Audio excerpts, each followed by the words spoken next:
So hello you guys, welcome और welcome back to my channel. ठीक है, तो आज हम हिस्ट्री पढ़ेंगे स्टैंडर्ड 8 की, state board Maharashtra. And this is going to be my first lecture ever on my YouTube channel. So let's just get started. मैं आपको थोड़ा सा मेरा ब्रीफ हिस्ट्री बता देती हूँ कि मैंने क्या किया है, मेरी क्वालिफिकेशंस क्या है, so that you guys can know me better in a better manner. So let's just get started without further ado that I have done my okay। ठीक है, first I am an engineer. मैंने electronics में अपनी engineering करी है, right. फिर उसके बाद दूसरा मैंने बीएड किया हुआ है। I have done my BEd. I have done this from Mumbai university. I have done this from Kurukshetra university. And third मैंने वेरियस गवर्नमेंट एग्ज़ाम्स दी हुई है। ठीक है, वेरियस गवर्नमेंट एग्ज़ाम्स दी हुई है, like UPSC, civil services examination है, सीडीएस हो गया, सीजीएल हो गया। आई हैव गिवन आईबी का exam also. So I have experience in all of this exams. Having said that, हम क्या क्या पढ़ने वाले हैं मेजरली मेरे चैनल में, तो वो होगा history, geography, civics, political science. अगर हायर स्टैंडर्ड्स की बात करें तो वो है साइकोलॉजी, सोशियोलॉजी, उसका history, geography, civics, physics, chemistry, if possible bio as well. So ये तो मेरे बारे में हो गया। अब रही बात कोर्स की, तो कोर्स कैसा होगा, पहली बात तो आपको फ्लो चार्ट बनानी है मेरे साथ साथ, क्योंकि उसके बिना आप हिस्ट्री पढ़ नहीं पाओगे, आपको समझ में नहीं आएगी। बहुत सारे स्टूडेंट्स का ये कंप्लेन होता है दैट मैम हमें हिस्ट्री समझ में तो आती है, बट जब हम पढ़ने जाते हैं तो हमें कुछ समझ नहीं आता। तो जब तक आप फ्लो चार्ट नहीं बनाते तब तक आपको कुछ समझ में नहीं आने वाला। आपको रिपीटेशन में आपको रिपीट करना होगा, रिवाइज करना होगा, तभी ही आप हिस्ट्री क्रैक कर पाओगे। क्योंकि जब मैंने अपने एग्ज़ाम्स दिए थे तब मैंने रिपीटेडली रिविज़न करी थी। ठीक है, अब रही बात हम पढ़ने कैसे वाले हैं, तो ये तो मैंने आपको बता दिया कि हम फ्लो चार्ट करेंगे और रिविज़न करेंगे बार बार, राइट। उसके बाद हम क्या करने वाले हैं, हम टेक्स्ट बुक में से ही पढ़ने वाले हैं। अगर मेरा बस चलता तो मैं आपको करके भी देती कि हम पीपीटी बना सकते थे, हम बहुत कुछ कर सकते थे, बट प्रॉब्लम ये है कि बहुत सारे लोगों को समझ नहीं आता। अब मैं पीपीटी बनाऊंगी तो सब आपके ऊपर से जाएगा, आपको कुछ याद नहीं होगा। बट अगर मैं टेक्स्ट बुक लेती हूँ as a reference, textbook लेती हूँ फॉर अ रेफरेंस, तो कैसा होगा कि आप लोगों को भी समझ में आएगा कि मैं क्या बोल रही हूँ, किस सेंस में बोल रही हूँ, कैसे बोल रही हूँ, right. So let's get started, और हम पहला चैप्टर से शुरू करेंगे which is sources of history. ठीक है, तो अब सोर्सेज ऑफ हिस्ट्री से हमें क्या पता चलता है कि हमें हमें हमें कैसे पता चलेगा कि हमारी हिस्ट्री क्या थी, कैसे थी। हमें कहाँ से पता चला कि इंडिया में बहुत सारी चीज़ें हुई है, उसका एविडेंस कहाँ पे है, उसका सोर्स कहाँ पे है, हम किस बेसिस पे ये बात कर रहे हैं कि हमारे पास्ट में सो एंड सो चीज़ें हुई है। For example Ramayana. ठीक है, बहुत सारे लोग इसको माइथोलॉजी भी मानते हैं, बट हिंदू घरों में हम ये मानते कि रामायण हुआ है, महाभारत हुआ है। वाई? बिकॉज हमारे पास उसके रिटर्न एविडेंसेस है, हमें लिखा हुआ है, बुक है हमारे पास, रामायण की किताब है। महाभारत कैसे हुआ, हमें कैसे पता चला, बिकॉज हमारे पास क्या है, गीता है। तो इससे हमें पता चलता है कि हमारे पास वेरियस सोर्सेज है हमारी बातों को वेरीफाई करने का। सिमिलरली देखो यहाँ पे क्या लिखा हुआ है, यहाँ पे क्या लिखा हुआ है कि जैसे we have studied the sources of ancient and medieval Indian history, जो आपने पहले सब ईयर में कर लिया होगा। This year we are going to study the sources of modern Indian history. Modern Indian history के बारे में पढ़ने वाले हैं। अब हिस्टोरिकल सोर्सेज में देखो क्या आता है। अब ये हुआ हमारा फ्लो चार्ट, हम इसको कैसे पढ़ेंगे अब देखो, तुम्हें समझ में आएगा। ठीक है, तो अब इसमें फ्लो चार्ट कैसे बनाओगे फ्लो चार्ट। हमें क्या पता चला, हिस्टोरिकल सोर्सेज में पहली चीज़ क्या है, मटेरियल। ठीक है, मटेरियल सोर्सेज हो गए। फिर दूसरा कौन सा सोर्स है यहाँ पे, रिटर्न सोर्सेज है, राइट। फिर उसके बाद कौन सा सोर्सेज है, तो हमारे पास ओरल सोर्सेज है, राइट। ये तो हम हो गई हमारी बेसिक सोर्सेज, ये बेसिक सोर्सेज हो गई। और उसके बाद अब क्या है, हम मॉडर्न टेक्नोलॉजी की तरफ जा रहे हैं, हम आगे बढ़ रहे हैं, तो हमें एक और सोर्स मिल जाता है, मॉडर्न टेक। अब मॉडर्न टेक में क्या होगा, ऑडियो, वीडियो या फिर बोथ, ऑडियो विजुअल, ये हो गया हमारा मॉडर्न सोर्सेस। ठीक है, तो अब हम पहली चीज़ पे आते हैं, हम पहली मेन हमारा जो मटेरियल सोर्स है उसके बारे में हम पढ़ाई करेंगे। जैसे मटेरियल सोर्सेज में ये आई होप आपने इसको बना लिया होगा। अगर आप इसको नहीं लिखोगे आपको नहीं याद आने वाला कि आपने क्या पढ़ा है, आपको इसे बार बार रिवाइज करना पड़ेगा। जैसे मैं भी रिविजन कराऊंगी आपको।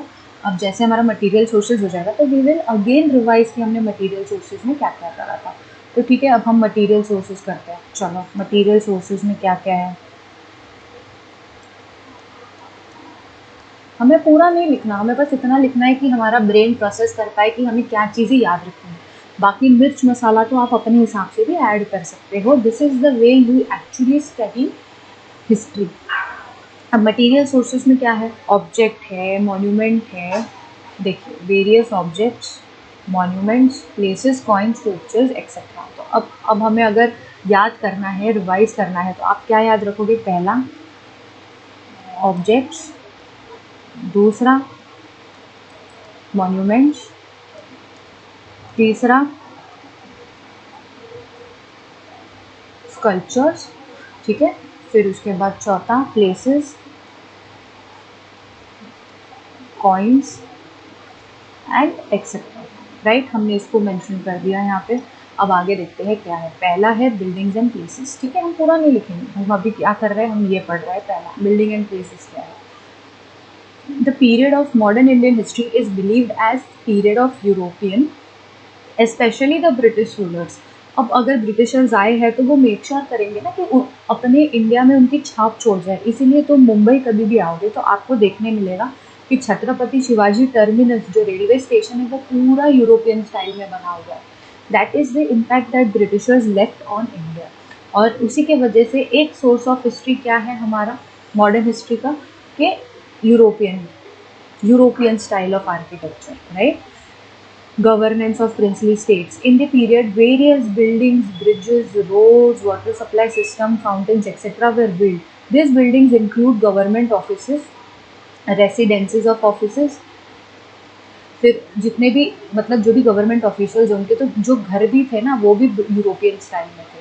फिर जितने भी रिवोल्यूशनरी थे, प्लेसेस थे जहाँ पे प्रिंसली स्टेट्स थे, फोर्ट्स है, बहुत सारे फोर्ट्स है, प्रिजन्स हैं, ये सारी चीज़ें जो है वो यूरोपियन स्टाइल में बनी हुई है। For example cellular jail in Andaman. Okay, अब ये कौन सा सेलुलर जेल है, अभी देखो एक मूवी आई थी किस पे, वीर सावरकर।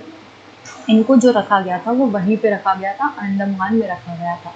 ठीक है, while visiting these sites we get information about contemporary history, architecture and nature of the monument and also the economic condition of that particular period. How, जितना बड़ा आर्किटेक्चर, जितना प्रिसाइज आर्किटेक्चर, उतना हमें कैसे क्या पता चलेगा कि हाँ इनके पास बहुत ज़्यादा पैसे थे, बहुत पैसे थे, इसीलिए इन्होंने इतनी बारीकी से काम कराया है। आज के डेट में भी अगर आप अपना घर बनाते हो तो किस बेसिस पे बनाते हो, फाइनेंशियल कंडीशन पे बनाते हो। जितना ज़्यादा पैसा उतनी इंटीरियर डिज़ाइनिंग आपकी अच्छी होगी, जितना आपके पास कम पैसा होगा उतनी आप बेसिक चीज़ें करोगे, राइट। तो आर्किटेक्चर से ये समझ में आता था कि उस टाइम की फाइनेंशियल कंडीशन क्या थी। डू यू गाइज अंडरस्टैंड और नॉट? ठीक है, फिर just as during the visit of the cellular jail Andaman we get information about revolutionary work of V.D. Savarkar by visiting Mani Bhavan in Mumbai or Sevagram Ashram at Wardha we get information about the history of Gandhian era. मतलब आप जगह पे हर एक जगह एक इंसान के साथ जुड़ी हुई होती है। फॉर एग्जांपल अगर आप वसई में आओगे तो आपको चिमाजी अप्पा के बारे में बहुत कुछ जानने मिलेगा, उनकी इंपॉर्टेंस यहाँ पे बहुत ज़्यादा है। फॉर एग्जांपल अगर आप बीड़ जाओगे तो आपको अलियाबाई होलकर के बारे में पता चलेगा। आप पुणे में जाओगे तो आपको पेशवास के बारे में पता चलेगा। तो हर एक प्लेस के साथ एक इंसान जुड़ा हुआ है जिससे आपको पता चलता है कि कैसी रही होगी उनकी लाइफ और क्यों वो उस जगह से जुड़ गए। ये हो गया one source of history which is related to places, now do you understand what I mean to say and what this text book means to से।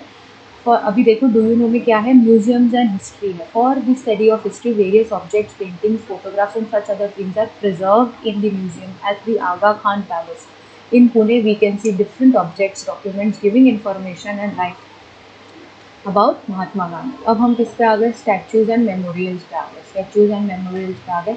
During the pre independence and post independence period, memorials of many personalities were created in the form of statues. These statues are also important for the study of modern Indian history. चलो recent का example ले लेते हैं कि गुजरात में एक इंसान की बहुत ही बड़ी मूर्ति बनी।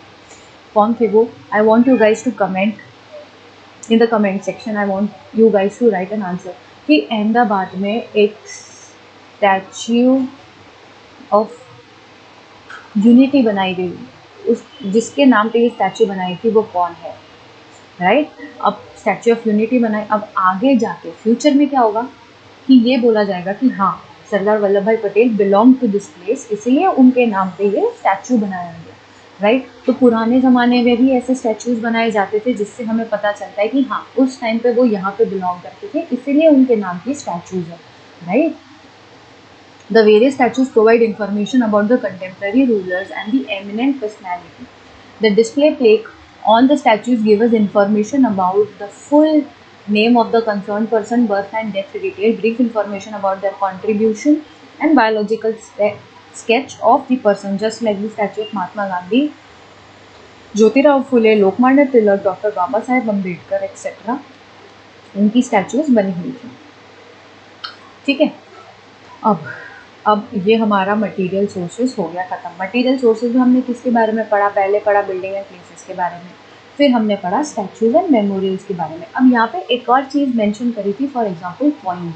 कॉइन्स भी बताते थे कि उस टाइम की हमारी इकोनॉमिक फाइनेंशियल कंडीशन कैसी थी, क्योंकि पहले के ज़माने में गोल्ड कॉइन होते थे जिससे सारा लेन देन होता था। फिर वो शिफ्ट होके हम कहाँ पे चले गए? सिल्वर पे चले गए। सिल्वर के बाद हम चले गए ब्रॉन्ज में। ब्रॉन्ज के बाद हम चले गए मिक्सचर के, हमको अलग अलग मेटल्स को मिक्स करके कॉइन बनाना है because it is relatively cheaper. और अब हम तो देखो कहाँ पे आ गए हैं, राइट? तो यहाँ पे हम बहुत ज़्यादा रिच थे, फिर थोड़ा कम होने लगा हमारी रिचनेस, राइट? तो हमारा मटेरियल सोर्सेज यहाँ पे हो गया, राइट? अब हम देखेंगे रिटर्न सोर्सेज। रिटर्न सोर्सेज में अब देखो हमको आज क्या क्या कंप्लीट करना है। एक तो रिटर्न सोर्सेज कंप्लीट करने हैं, ठीक है? फिर उसके बाद हम क्या कंप्लीट करेंगे? ओरल सोर्सेज आज कंप्लीट करेंगे फटाफट, और फिर हमारा ये चैप्टर ख़त्म हो जाएगा। इससे ज़्यादा आपको इस चैप्टर में कुछ भी करने की ज़रूरत नहीं है और पढ़नी भी नहीं चाहिए, राइट? तो अब रिटर्न सोर्सेज पे आते हैं। The following aspects include the return sources of modern Indian history. अब मुझे फ्लो चार्ट बनाने की ज़रूरत है क्या? नहीं है, बिकॉज यहाँ पे ऑलरेडी आपको फ्लो चार्ट बनाकर दिया होगा, ठीक है? तो अब रिटर्न सोर्सेज में क्या क्या आ सकता है? पहला तो करस्पॉन्डेंस। करस्पॉन्डेंस का मतलब ये होता है कि जवाहरलाल नेहरू ने गांधी जी को चिट्ठी लिखी। अब उस चिट्ठी में क्या था? वो चिट्ठी से हमें पता चलता है कि उस टाइम पे उस स्टेट पे इंडिया में आजू बाजू में क्या चल रहा था, राइट? फिर उसके बाद फॉरेन अकाउंट्स। फॉरेन अकाउंट्स का मतलब है कि बाहर से कोई इंडिया में घूमने आया, कोई राइटर होगा, कोई हिस्टोरियन होगा, इंडिया में घूमने आया, उसने कुछ चीज़ें ऑब्जर्व करी, ऑब्जर्व करने के बाद उन्होंने एक बुक लिखी। ये हो गया फॉरेन अकाउंट्स के फॉरेनर्स हमारे बारे में क्या बोलते थे। फिर हो गया न्यूज़पेपर, क्योंकि न्यूज़पेपर का हम उसको स्टोर करके रखते हैं, तो न्यूज़पेपर भी हमारा एक बहुत ही इंपॉर्टेंट रिटर्न सोर्स है जिससे हमें पता चलता है कि उस टाइम की दशा क्या थी। फिर उसके बाद बायोग्राफीज। बायोग्राफीज तो आपको पता है। पीरियडिकल्स का मतलब ये है कि it is not a newspaper, right, but it is a magazine. Magazine periodical का मतलब ही क्या है कि वो एक सर्टन पीरियड के बाद ही रिलीज होता है। For example there is one magazine Manorama जो हर साल रिलीज़ होती है, या फिर कोई मैगजीन ऐसी होती है जो एवरी मंथ रिलीज़ होती है या फिर एवरी 6 मंथ रिलीज़ होती है। They are called as periodicals. फिर फैक्ट्री रिकॉर्ड्स, जैसे प्लेग हो गया तो फैक्ट्री में भी असर पड़ेगा ना प्लेग का। कोरोना हो गया तो हमें पता है कि कोरोना की वजह से फैक्ट्रीज बहुत सारी बंद हो गई, तो फैक्ट्री रिकॉर्ड से भी हमें पता चलता है कि उस टाइम के आसपास में क्या चीज़ें चल रही थी। फिर autobiographies and various books. Do you understand? This is the gist of material sources और रिटर्न सोर्सेज, ठीक है? अब थोड़ा डेप्थ में देखते हैं कि जैसे न्यूज़पेपर एंड पीरियडिकल्स क्या थे, कौन से थे, उनका इम्पैक्ट क्या था। Newspapers provide us information about the contemporary events. Along with it, detailed analysis of a particular event, views of eminent people, editorials are also published. We get information about the political, ये important है, political, social, economic and cultural happenings of that period. जैसे अगर आज के date में अगर आप आज का न्यूज़पेपर उठाओगे, आपको क्या मिलेगा? यही चीज़ें पता चलेगी ना कि हमारे इंडियन सोसाइटी में क्या चल रहा है, हमारा इकोनॉमी कैसा है, हम लोग देश दुनिया में हमारी स्टैंडिंग क्या है, वर्ल्ड अफेयर्स क्या है हमारे, और चौथा क्या है हमारा पॉलिटिक्स क्या चल रहा है हमारे देश में। पॉलिटिक्स क्या चल रहा है मतलब BJP is in power, Jammu Kashmir में क्या होगा, हरियाणा के जो रिजल्ट्स है उसमें क्या रहा, और क्या कर सकते थे ये लोग, इंडिया को और क्या करना चाहिए so that we can improve. तो ये हमें न्यूज़पेपर से पता चलता है। मतलब ये सारी सेम चीज़ें बैक इन डेट होती होगी, तो उससे हमें क्या पता चलेगा कि उस टाइम पे क्या चल रहा था। In the pre independence period newspapers like Gyanodaya, Gyan Prakash, अमृत बाजार पत्रिका, दीन बंधु, केसरी, केसरी किन्होंने लिखी थी, केसरी लिखी थी, मुझे बताओ कमेंट करके कि केसरी जो है न्यूज़पेपर कौन लिखा करते हैं। Act as important source of awakening in the mind of the people through the newspapers we can study the British policies. क्यों ब्रिटिश पॉलिसीज? क्योंकि हम बैक टू द डेट, हम ब्रिटिशर्स जब थे, मॉडर्न इंडियन हिस्ट्री कब से शुरू हुआ है? देखो मैं बताती हूँ तुमको। अपना एक एंशियंट हिस्ट्री है, फिर एक मिडिवल हिस्ट्री है और एक मॉडर्न हिस्ट्री। एंशियंट हिस्ट्री वो है जिसमें हम हड़प्पन सिविलाइजेशन, वैदिक पीरियड वगैरह पढ़ते हैं। फिर उसके बाद हमारे मौर्यंस आते हैं, चंद्रगुप्त मौर्य आते हैं, बहुत सारे इंडियन रूलर्स आते हैं। फिर मिडिवल में क्या है? मिडिवल कब हुआ? मिडिवल तब हुआ जब हम पे इस्लामिक रूल शुरू हुआ। ठीक है, इस्लाम हो गए, खिलजी हो गया, फिर उसके बाद बहुत सारे जो दिल्ली सल्तनत में थे वो हो गए, फिर उसके बाद मुग़ल एम्पायर शुरू हुआ, औरंगज़ेब आए, ये सारा जो है वो मिडिवल में आता है। एंड मॉडर्न किस में है? जब हमारे इंडिया पे कौन आए राज करने के लिए? ब्रिटिशर्स। तो अपनी इंडियन हिस्ट्री जो है it is divided into 3 phases, ancient, medieval and modern. तो हम क्यों अभी हम जो बात कर रहे हैं वो मॉडर्न हिस्ट्री की बात कर रहे हैं, तो हम न्यूज़पेपर भी कब का उठाएंगे? मॉडर्न हिस्ट्री के पीरियड के टाइम का न्यूज़पेपर उठाएंगे, क्योंकि हमें मॉडर्न हिस्ट्री में क्या क्या हुआ था हमें वो जानना है। ठीक है, इसीलिए through the newspapers we can study the British policies regarding India and their effects on India. During the British period, newspapers were not the only source of political events but also acted as a source of social reformation. क्योंकि वही एक period था जहाँ पे बहुत सारे various social reforms हुए। अब इस पे एक हमारा पूरा चैप्टर है, वो क्या है आपको पता चले। ठीक है, देन उसके बाद क्या है हमारा चिपलूनकर जो थे, फिर उसके उन्होंने क्या लिखा था? लोकहितवादी गोपाल हरि देशमुख ने लिखा था weekly Prabhakar and various social and cultural issues. ठीक है, ये हम बाद में पढ़ेंगे, ये सब आने वाला है, तो आपको टेंशन लेने की ज़रूरत नहीं है। मैप्स और ड्राइंग, हम मैप तो बनाते ही रहते हैं, हम अलग अलग चित्र का जो है वो ड्राइंग बनाते ही रहते हैं उस टाइम पे। ठीक है, तो फिर अब जैसे मुंबई पोर्ट ट्रस्ट है, उन्होंने क्या किया? बॉम्बे पोर्ट को बनाने का जो है प्लान बनाया होगा, तो उससे भी हमें पता चलता है कि उस टाइम की सोच कैसी थी, हम क्या बनाने वाले थे। तो ये हमारा डन हो गया। हमारा क्या डन हो गया? हमारा ओरल सोर्सेज भी रिटर्न सोर्सेज भी डन है। ठीक है, अगर आपको कोई चेंजेस चाहिए मेरे टीचिंग पैटर्न में या कुछ भी, तो आप मेरे को बिंदास you can comment below and I will change accordingly. I will change my self accordingly. ठीक है, चलो आगे देखते हैं। अब कौन है? अब है अपना ओरल सोर्सेज। ठीक है, I don't know what is happening. Okay, oral sources. Oral sources में देखो, अब मुझे फ्लो चार्ट बनाने की ज़रूरत है कि नहीं है, बिकॉज यहाँ पे ऑलरेडी एक फ्लो चार्ट दिया हुआ है, तो आप इसी को कॉपी करो अपने नोट में, तो सो दैट आप बाद में रिविजन करने जाओगे तो आपको पता है कि हाँ ये होता है, ये होता है, ये होता है, ये होता है, ये होता है। तो इन केस अगर कोई आंसर भी लिखना हो तो आपको जिस्ट पता है, तो आप इसके अराउंड आपका आंसर फॉर्म कर सकते हो। ठीक है, तो पहला है ओरल सोर्सेज में क्या? फोक सॉन्ग्स, फिर पोवाड़ा, फिर folk tales, narrations, interviews, fair, जलसा, art groups etcetera, rhythmic poems, inspirational songs. तो हम पहले पढ़ते हैं इंस्पिरेशनल सॉन्ग्स में क्या है। During the period of freedom movement various inspirational songs were compose. अब हमें फ्रीडम चाहिए थी। अब आपको फ्रीडम चाहिए, आपको जोश कैसे आएगा? इमीडिएट जोश कैसे आएगा? आप कोई ऐसा गाना सुन लो जो आपको बहुत पसंद है। कोई लोग हनुमान चालीसा सुन लेते हैं तो उनको बहुत जोश आ जाता है। बहुत सारे लोग अपनी कोई भी गेम होता है तो उसके पहले वो हनुमान चालीसा पढ़ते हैं। क्यों? बिकॉज वो उनके ब्रेन पे बहुत इम्पैक्ट करता है, उनको बहुत कॉन्फिडेंस देता है, उनको बहुत इंस्पिरेशन प्रोवाइड करता है। इससे बहुत फ़र्क पड़ता है कि आपके आगे के स्टेप क्या होगा। इसीलिए जब हम ऐसे फेज़ पे थे जहाँ पे हमें फ्रीडम चाहिए थी, तो हमने इंस्पिरेशनल सॉन्ग्स लिखना शुरू किया, जिससे एक लार्जर पब्लिक जो है वो इंस्पायर होने लगे to become as a freedom fighter, to fight for the independence of the country, right. चलो इसके आगे क्या है, दो these inspirational songs we can get information about the condition during the pre independence period and also the spirit behind the freedom struggle that could be understood. अब पोवाड़ा क्या है, पोवाड़ा क्या है, powada is a source of getting information about historical. अब specifically powada क्यों दिया हुआ है, क्योंकि ये जो है ये महाराष्ट्र में ज़्यादा फेमस था, इसीलिए हम ये पोवाड़ा के बारे में पढ़ रहे हैं, ठीक है। ये कब कंपोज होने लग गए, 1857। अब 1857 में क्या हुआ था वो आपको पता चलेगा आगे, ठीक है। बैटल ऑफ, नहीं बताऊंगी, valour of revolutionaries during the British rule. This powadas were used to create motivation and spirit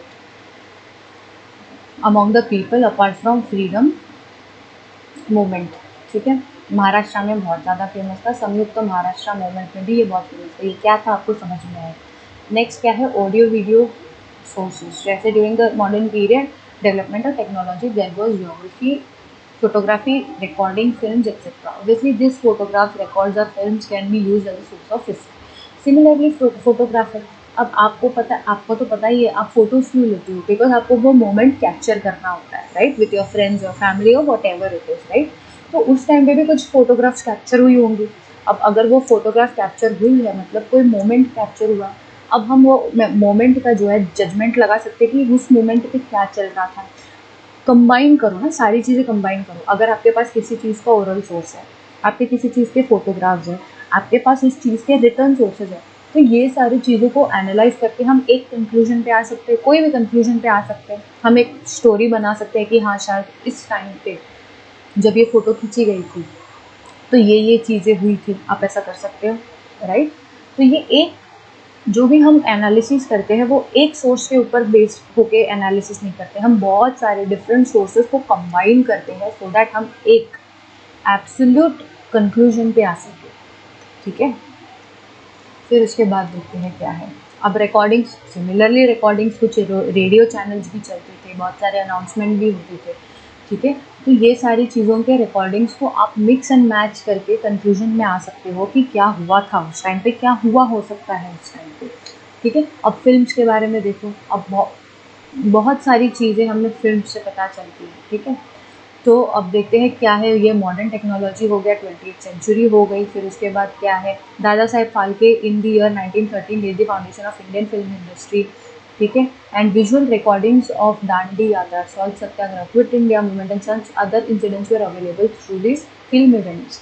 जब आप आगे पढ़ोगे आपको समझ में आएगा कि ये जो सारी बातें चल रही है वो किस रिलेटेड है, ठीक है। And compared to ancient and medieval period, the sources of the study of the modern Indian history are found in abundance and variety. The archaeological sources of this period are to great extent found in better state. There are many written sources preserved in archives. Archives का मतलब क्या है कि आपने उसको संभाल के रखा है एक ऐसे डिपार्टमेंट में जो स्पेसिफिकली न्यूज़पेपर, अलग अलग evidence, books, periodicals, magazines, audio, visuals सब कुछ स्टोर करके रखते हैं सो दैट अगर आपको कोई रिसर्च करना है, आपको कुछ पता करना है, तो आप कहाँ जाओगे, आर्काइव डिपार्टमेंट में जाओगे और वहाँ से बोलोगे कि मुझे 1857 में जो जो चीज़ें हुई थी उसकी जितने भी सोर्सेज हैं मुझे दो। ये काम होता है आर्काइव्स का, ठीक है। फिर उसके बाद क्या है, written sources, opinions of the author regarding this is the great need of preserving this historical sources so the rich tradition of history can be handed over to the next generation. I hope I am clear with this, okay. Thank you so much. अगर आपको ये video अच्छा लगा है, मैंने बहुत short और crisp रखा है क्योंकि इस पर इतनी डिस्कशन करने की कोई ज़रूरत नहीं है, ये बहुत ही सिंपल सा चैप्टर है। आप इसको रिवाइज करते रहिए। हमने क्या देखा, हमने पहले देखा कि वेरियस सोर्सेज क्या है, तो material sources, oral sources, return sources, audio visual, ये मॉडर्न टेक्नोलॉजी।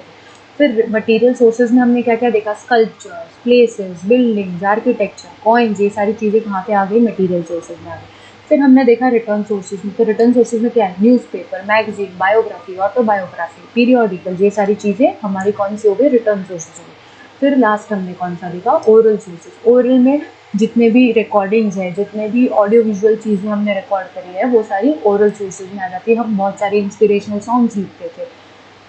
तो इसी तरीके से चैप्टर ख़त्म होने के बाद आपका रिविज़न करना बहुत ही इम्पॉर्टेंट है। अगर आप रिविज़न नहीं करोगे, आपको हिस्ट्री कभी नहीं समझ में आने वाली, ना कभी आपको याद होने वाला है, ठीक है। आप रिविज़न करोगे, आपको बहुत अच्छे नंबर आएंगे। आप रिविज़न नहीं करोगे, आपको अच्छे नंबर हिस्ट्री में नहीं आएंगे, और वो आपको उतना ही डिफ़िकल्ट लगेगा, राइट। चलो, तो आज का सेशन हम यहीं पे कंप्लीट करते हैं। I hope you guys enjoy. आगे आके हम अलग अलग चीज़ें करने की कोशिश करेंगे।